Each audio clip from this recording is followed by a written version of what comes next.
Dans notre entendement, il ne s'agit pas d'échanger une domination contre une autre.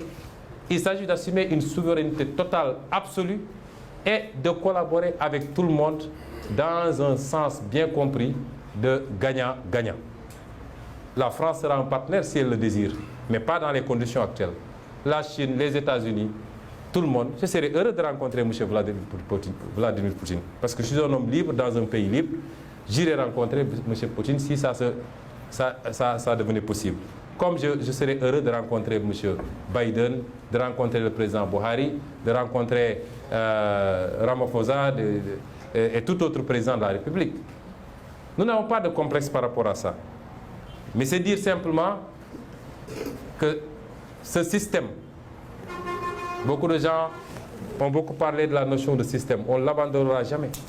Parce qu'un système, simplement, la définition la plus simple, c'est l'interaction d'un certain nombre d'éléments par rapport à des objectifs et par rapport à des intérêts.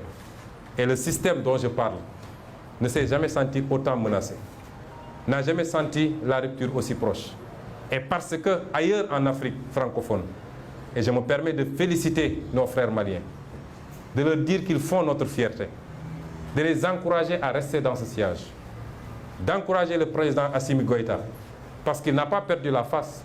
C'est ceux qui voulaient l'humilier qui aujourd'hui sont obligés d'aller à Bamako manger du fognon. Donc il n'a pas à rougir. Et nous lui disons que nous l'encourageons et qu'il doit continuer à rester très proche de son peuple. Parce qu'en politique, il n'y a que cette réalité. Il faut faire de la politique pour son peuple.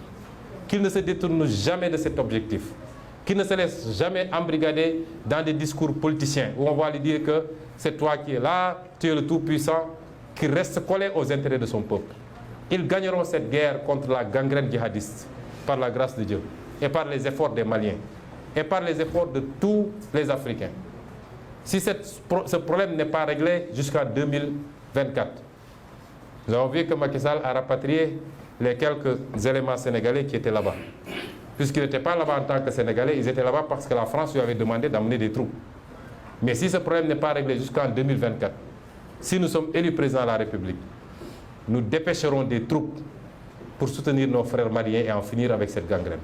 Qu'ils tiennent bon et qu'ils restent dans la dignité qu'on connaît. La dignité qui a été professée dans la charte du Mandem, celle qui a été professée dans la déclaration de Thierno Souleymane Baal, document que nous avons tous oublié au profit de la Déclaration universelle des droits de l'homme de la France. Nous sommes le Sénégal. Nous ne sommes pas l'AES. Et nous ne serons pas l'AES. Je tiens à être clair avec tous ces propagandistes sur Internet en train de faire des vidéos en mettant la photo de notre nouveau président en disant que le Sénégal va intégrer l'AES. Pourquoi le Sénégal va intégrer l'AES?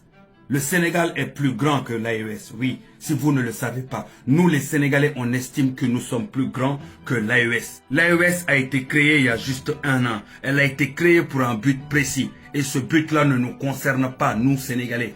Nous sommes dans la CEDEAO et nous continuons à rester dans la CEDEAO jusqu'à trouver une nouvelle organisation qu'on aura créée, peut-être nous-mêmes. Mais on ne va pas aller rentrer dans des organisations créées par d'autres personnes.